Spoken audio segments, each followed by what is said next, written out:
Good morning সবাইকে। কেমন আছো তোমরা সবাই? এই গোলাপ গাছটা না বেশ কয়েকদিন ধরে শুকনো শুকনো হয়ে গেছিলো, তারপর হঠাৎ করে দেখছি অনেক পাতা এসছে, আবার নতুন পাতাও ধরেছে। যাই হোক, দেখে বেশ ভালো লাগছে। আর রোদ হলে না এই ফুলগুলো বেশ সুন্দর ফোটে।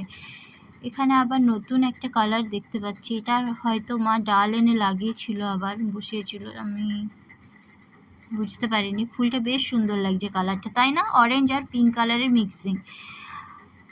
আর এখানে এইদিকে এটা তো আগের থেকেই ছিল, বাট ওটাই নতুন। আর এই যে দেখো, এই ফুলগুলোও না আমার বেশ ভাল লাগে, আর এর অনেক রকম ভ্যারাইটিস কালারও থাকে। আর এখানে দেখো, এটা একদম পুরো রানি পিঙ্ক, এটাও নতুন, মানে এই দুটো ডালই মা হয়তো নতুন করে বসিয়েছিল। তো আর এইদিকে দেখো, মানি প্ল্যান্টটা এখনও রিপোর্ট করা হয়নি, মা সময় পায়নি হয়তো, যার কারণে। যাই হোক, বেশ ভালো লাগছে। আর প্রত্যেক দিন না সকালবেলাটা এই জায়গাটায় এসে, এটা হচ্ছে আমার টাইম পাসের একটা জায়গা, বেশ ভালো লাগে। সকালে ঘুম থেকে উঠে ব্রাশ করতে করতে এই জায়গাটায় এসে একটু দেখি। আর এখানে দেখো, লঙ্কা গাছগুলো থেকে দূর থেকেই দেখা যাচ্ছিলো কয়েকটা লঙ্কা, তো ভাবলাম যে ওগুলো পেড়ে নিই।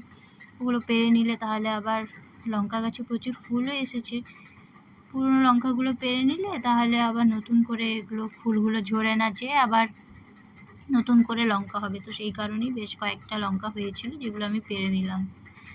তো যাই হোক, এভাবেই সকালটা কেটে গেল আমার। ভালো থেকো তোমরা সবাই, দেখা হবে অন্য কোনো নতুন ভিডিওতে। টাটা।